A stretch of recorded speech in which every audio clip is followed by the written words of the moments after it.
کہ امام مسلم رحمہ اللہ تعالیٰ خود بھی امام بخاری رحمہ اللہ تعالیٰ کے اسٹوڈنٹ تھے، تو پھر کیا وجہ ہے کہ پوری صحیح مسلم میں کوئی ایک حدیث بھی ایسی نہیں جو امام مسلم رحمہ اللہ تعالیٰ نے امام بخاری رحمہ اللہ تعالیٰ سے نقل کی ہو؟ اس کے پیچھے ایک ٹیکنیکل ریزن ہے جی. اس میں کوئی شک نہیں ہے کہ امام بخاری کے سب سے لاڈلے ترین اسٹوڈنٹ امام مسلم تھے، اور بلکہ محدثین تو کہتے ہیں یہ صحیح مسلم جو ہے یہ بھی امام بخاری کی کرامت ہے، کیونکہ انہی سے امپریس ہوئے تھے. امام بخاری رحمہ اللہ تعالیٰ اپنی زندگی کے آخری سالوں میں ایران ہی شفٹ ہو گئے تھے، نیشا پور میں. نیشا پور ہی وہ علاقہ ہے جہاں پہ امام مسلم رہتے تھے. 250 ہجری 250 ہجری میں امام بخاری وہاں پہ چلے گئے تھے.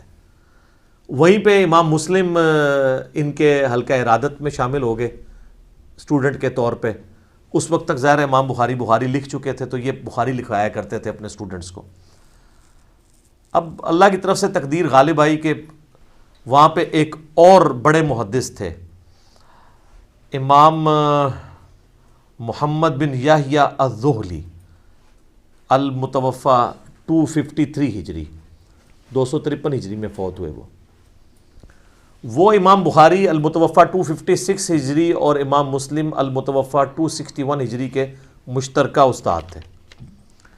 انہوں نے ہی سرمنی ارینج کی جب امام بخاری آئے کہ جی ان کو ویلکم کہا جائے. اس وقت یہ ہوتا تھا جب محدث آتے تھے لوگ پھر ان سے حدیثیں سنتے تھے، جس طرح آج کل کو بڑا سنگر آتا ہے تو پوری پبلک اکٹھی ہوتی ہے.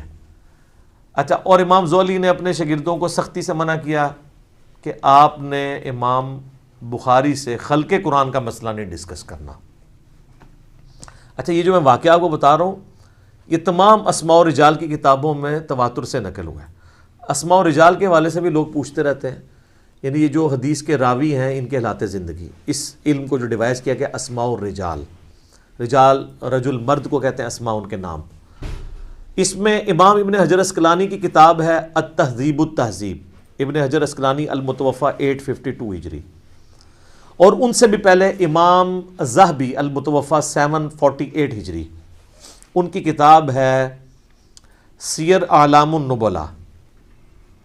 ان دونوں میں یہ واقعہ موجود ہے جو میں واقعہ آپ کو بیان کر رہا ہوں.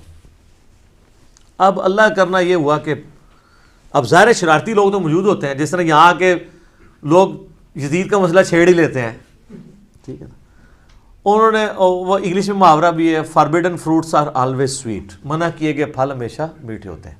خلق قرآن کا مسئلہ کسی نے پوچھ لیا کہ بتائیں کہ قرآن مخلوق ہے یا غیر مخلوق. تو امام بخاری نے کہا کہ اللہ کا کلام جو ہے وہ غیر مخلوق ہے، چونکہ کلام متکلم کی صفت ہوتا ہے تو قرآن اللہ کی صفت ہے، تو یہ ظاہر غیر مخلوق ہے. اب یہاں تک تو اتفاق ہے سب کا.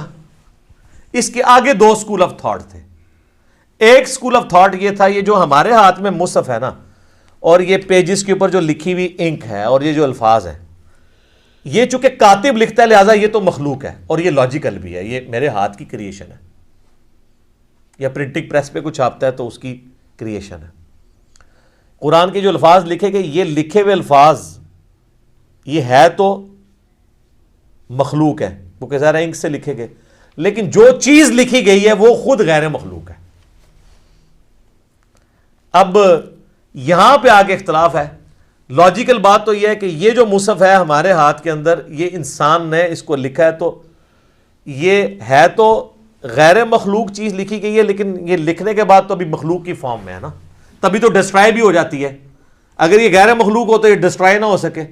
اب یہ قرآن کو اگر کوئی معاذ اللہ توہین کرتا ہے یا کوئی پرانے اوراق جس طرح حضرت عثمان نے جلوا دیے تھے، صحیح بخاری میں آتا ہے، تو وہ تو پھر اگر غیر مخلوق اس کو مانے تو پھر تو جلنا ہی نہیں چاہیے تھا. تو امام بخاری سے انہوں نے کہا کہ یہ بتائیں، یہ یعنی وہ ڈیڑھی اتھل والی گل تھی. انہوں نے کہا جی یہ تو ظاہر امام بخاری نے اب اپنا موقف تو بیان کرنا تھا. انہوں نے کہا کہ یہ تو مخلوق ہے. انہوں نے کہا جی اور امام بخاری نے مخلوق کہتا ہے جی، اے دیکھ لو، اے گمراہ ہے بندہ. اب وہ پورا مجمع ظاہر ہے امام بخاری کے خلاف ہو گیا، حتیٰ کہ ان کو وہ شہر، حالانکہ وہ اس نیت سے گئے تھے کہ میں باقی زندگی وہیں پہ گزارنی ہے. اب وہ ان کے استاد صاحب بھی آ گئے، انہوں نے جناب اناؤنسمنٹ کرا دی. انہوں نے کہا اب وہ کیوں یہ کر رہے تھے, وہ احمد بن حنبل کے شاگرد تھے, المتوفا 241 ہجری. چونکہ احمد بن حنبل نے مارے کھائی ہوئی تھی خلق قرآن کے مسئلے میں, خلیفہ عباسی معتصم باللہ کی. اب جو بندہ قربانیاں دیتا ہے نا, تو اس کے ساتھ جو لوگ وابستہ ہوتے ہیں نا, ان کی عقیدت بھی آخری درجے کی ہوتی ہے. وہ کوئی غلط بات بھی کرے نا, تو وہ اس کو بھی آن کرتے, کہتا ہے جی اتنی ان کی قربانیاں ہیں دین کے لیے. جیسا کہتے ہیں نا جناب, جس طرح ہم جب کوئی پرائم منسٹر کی غلطی ہائی لائٹ کرتے ہیں, وہ کہتے ہیں نہیں بندہ ایماندار ہے. آپ کہتے ہیں یار ایماندار ہے, مان لیا ہے, ہم سٹامپ پیپر پہ لکھ کے دیتے تھے ہم ایماندار مانتے ہیں, لیکن مطلب حکومت میں یہ کمزوریاں آ رہی ہیں. تو وہ وہاں پہ بھی نا, وہ نہیں جی خدمات ہیں, خدمات ہے تو ان جو غلط کہہ رہے ہیں وہ بھی بننا ہے. یا انہوں نے نہیں کہا, چونکہ اس مسئلے میں غلوف کیا تو ان کے نام پہ غلط چیز منسوب کر دی جائے. انہوں نے کہا جی بھائی جی گل یہ ہے کہ بھئی جو بندہ بھی امام بخاری کے اس عقیدے پہ ہے نا, تو امام زولی نے کہا کہ میری مجلس سے وہ اٹھ جائے. تو سب سے پہلے امام مسلم اٹھے. امام بخاری تو خیر اٹھ ہی گئے اور نکل گئے, یعنی انہوں نے یہ کہا کہ میں ایگری نہیں کرتا ہوں. یہ ایٹیچیوڈ تھا امام زہلی کا.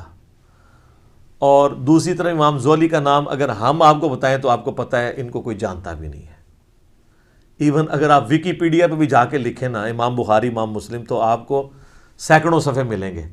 اس بندے کا آپ نام بھی لکھیں نا, تو اس بندے کے نام کے ساتھ بھی آپ کو کچھ نہیں ملے گا. یہ میں آپ کو بتا رہا ہوں کہ کوئی شخص اگر اختلاف رائے کرتا ہے تو کسی کی خدمات کو ختم نہیں کر سکتا دنیا سے. اب جب انہوں نے یہ ان کے ساتھ ایکٹیویٹی پرفارم کی, اور امام بخاری کی للائیت دیکھیں, 43 احادیث صحیح بخاری میں امام زولی سے انہوں نے لی ہیں اس کے باوجود. لیکن امام مسلم نے کہا میں نے زولی سے کوئی حدیث نہیں لینی. اور پھر ساتھ انصاف کیا انہوں نے. امام بخاری سے کہا کہ آپ میرے استاد ہیں, وہ بھی میرے استاد ہیں, میرا انصاف یہ کہ میں نے زولی سے تو کوئی حدیث نہیں لینی, آپ سے بھی کوئی نہیں لوں گا, تاکہ بیلنس ہو جائے. لیکن امام بخاری کی للائیت دیکھیں, انہوں نے اپنے اسی استاد سے 43 احادیث صحیح بخاری میں لی ہیں, اگرچہ کہ اس استاد کی وجہ سے امام بخاری کو زندگی میں پھر سکون نہیں ملا. یہاں سے بخارا گئے تو پھر وہاں پہ بھی پہنچ گئے وہ لوگ, انہوں نے کہا کہ یہ تو گمراہ ہو گیا ہے, اور جس طرف جاتے تھے نا وہ کہتے تھے آپ نے ہمارے شہر میں نہیں آنا, آپ تو بدعقیدہ ہو چکے ہیں. حتیٰ کہ امام بخاری نے پھر دعا کی کہ اللہ اگر میری زندگی میں اب کوئی خیر باقی نہیں ہے تو مجھے اب تو دنیا سے اٹھا لے. حالانکہ بخاری مسلم میں حدیث ہے کہ کوئی موت کی دعا نہ کرے. وہ موت کی دعا اس طرح کی کہ موت مانگنا حرام ہے, لیکن اس طرح اگر کوئی دعا کرتا ہے نا کہ اللہ اب کوئی خیر باقی نہیں ہے تو مجھے عزت کے ساتھ موت دے دے, یہ بالکل جائز ہے.